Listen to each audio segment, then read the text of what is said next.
Okay, hello everyone. So I've got another really badly stained hot pad holder. What I'm going to do is I'm going to pull all these threads. I'm going to redo this one too. I'm going to use just the inside, get rid of the outside. So I'm going to pull all these threads here and on this edge here. And my mitt, it appears this thing, look how bad this is. This is how bad my other ones were too. They were really bad. I'm going to undo this, which I think is holding all these together, but this is quilted. I'm going to pull all these stitches out, and then once I pull this off, I think I can pull this lining out and remove this stitching. The only thing I don't like about this one is it's very narrow. So like when I put my hand in here, it's really tight. Maybe they're supposed to be, I don't know. But turning this inside and out is really tough. It's really thick. I'm not going to do a lining. I think I'm going to throw the lining away. Cover the outside with some pretty material. And then I'll just basically do a zigzag stitch on this here. It doesn't matter, it's on the inside. This is just fancy schmancy stuff. And then I might just do a cuff. If I make the material long enough, see, I can just fold it under on this side and stitch it, and then you just have the one seam again. So trying to make it easy. So I'm going to go ahead and tear these apart, and then I'll be back. Okay, hello everyone. I was going to show you here. Let me get you into the picture. So I tore apart my oven mitt that the material was shot, and I'm going to show you what I have cut out so far. So this was the original mat. This was the original oven mitt like this, and that was sewed together. And this is really thick, and so I'm going to make two, and I've got some more jelly bean material here. And when I took the old one apart, it did have a lining on the inside. So I took these, I cut two pieces of batting. This is some cotton batting. And then I have two pieces of muslin right here. The muslin is going to be the lining on the inside. This piece will be the protection on the back side of the hand. So what I'm going to do is, this will be the front, and then I didn't think I needed anything in the back other than just a little bit of some batting and then the liner, just to protect it. And you should be able to tell which one you can grab with because it'll be thicker. And I'm going to make two. And now what I'm going to do is I'm going to cut out, I'm going to need 4 of these because I'm going to need the front and the back. And that's what I'm going to do next. Okay, so I got the material cut out. Now we got to remember, I'm going to have a left and I'm going to have a right. And this, what I just cut here, see, there's the lining. There's the batting, here's the material, and this will sit on this side of my hand, like this. When you're getting ready to cut this, you got to make sure that you're cutting them the right way. So, what I've done is I've laid the actual oven mitt batting, half of it right here. And remember, this is going to be for this hand. Okay, but when I turn this like this, I know that the material has to sit right on this side. I'm getting a little confused, so bear with me. So now what I'm going to do is I'm going to cut out the material to lay on this side so that it's face up this way, like that. And then when I get that cut out, I will come back. Okay, so I've got these all cut out. Here's one just kind of laid together here. You can see this is kind of uneven. I don't know what I'm going to do with that yet. I haven't figured that out. But this one here, you know, is the back side of the oven mitt.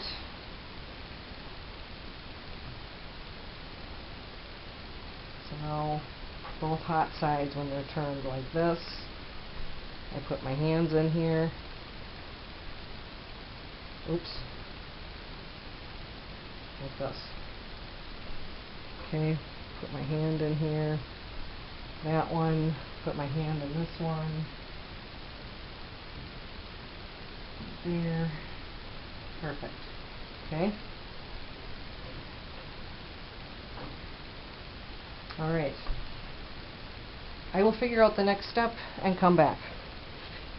I'm winging this, folks. I have no idea what I'm doing. All I know is I wanted to recover my old hot pads because they still had great life in them. Alright, I'll come back. Okay, so I think I've got these laid out how I want. But this one here, what I'm doing, I've got this pinned, a couple of really big pins right here, just holding all the layers together. This thick one here, I think I want to trim everything to that edge, and I've got, you know, very little trimming there, but you know, there's a lot of trimming here, and I want to get that even with that, and then I can go ahead and sew.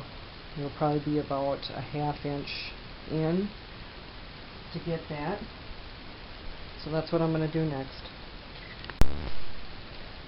Okay, I have trimmed this pretty close to my edges here where I want it.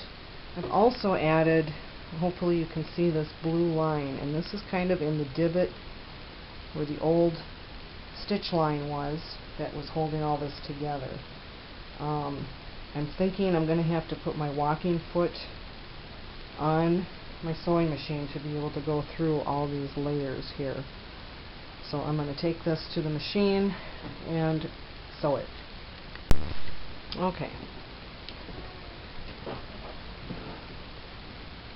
I've got my walking foot on.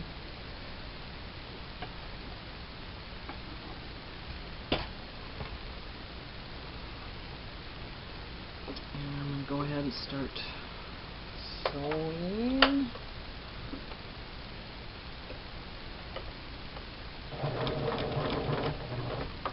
Set my seam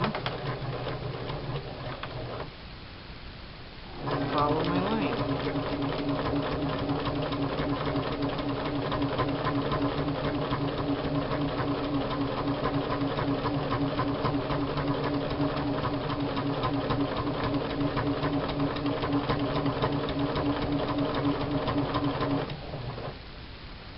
Trying to hold everything in place.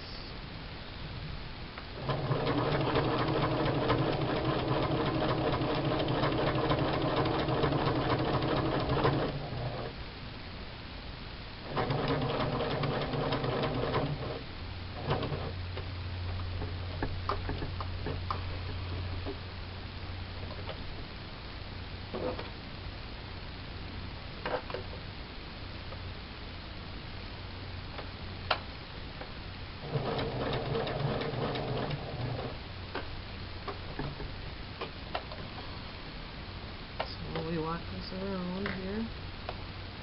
Do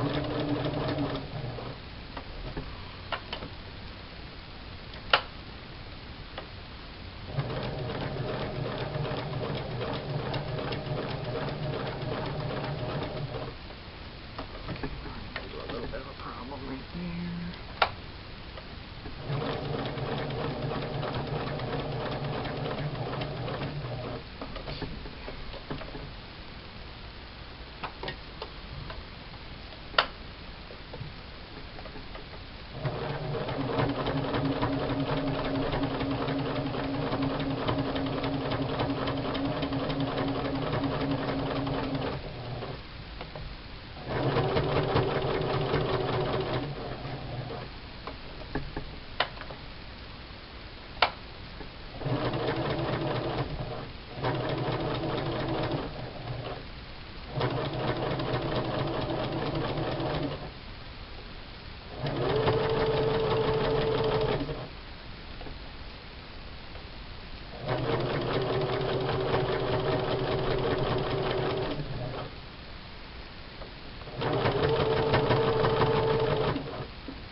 I'm going to be adding a cuff on the end here to finish the edge.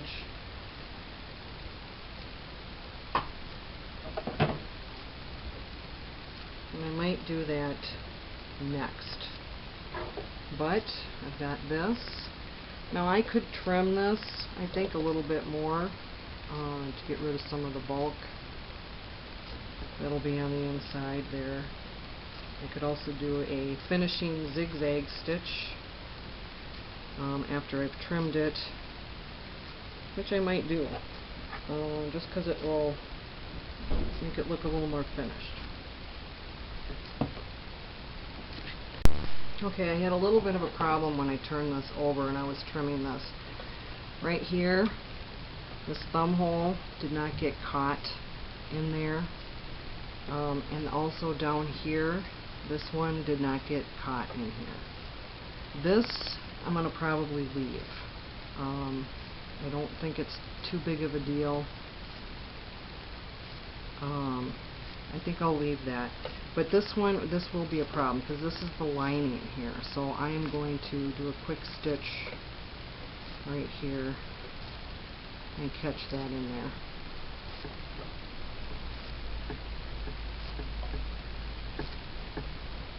Oh, if I can get it in here.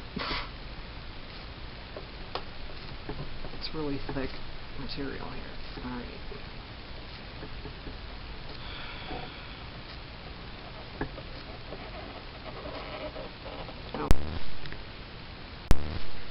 Alright, well, my camera died on me when I was doing the last part of this video. I added a cuff, and you can kind of see the seam right there. And this is just an open seam. See, I can stick my finger in here. So all I did was I have a straight piece of material here. I did a fold over, about 1/8 of an inch, 1/4 of an inch seam, pressed it down, pressed in an edge. After I did that seam down, pressed that over like that, and then I started on the inside. So what I had done is flipped this out like this. Hold on, doing this one-handed. Okay, I had flipped this out like this on the machine, and I just kind of held it there and just started sewing down and around, all the way around. And when I got to about here, what I did was I pulled it out a little bit, cut it enough so I could have a tuck under seam right here, and just sewed it, and then I flipped it over and sewed the rest on this side. So, I'm sorry, I started on this side. I'm sorry, I started on the finished side and did that first. And you can kind of see, let's see if I can get this to focus. Can you see that thread line right there? But it blends in. I don't care. I like it. Turned out good. My hand fits in here well. It's a little tight. It's a little snug. But you know what? I redid it. So I'm going to finish my last one, and then I'll have an overview of all of them that I did. Okay, I'm all done. Here's my 2 pot gloves, whatever. This was the green one. This one, all I did on the edge is I just did a zigzag stitch and then just cut the edge close to the zigzag. And then of course my other 2 pot holders. I had enough jelly bean material. These 2 gloves are a little bit brighter. And just to show you, this is what my old one looked like that I tore apart. Gross. Garbage. So, I got at least another 5 years. Hope you enjoyed this. Thanks for watching.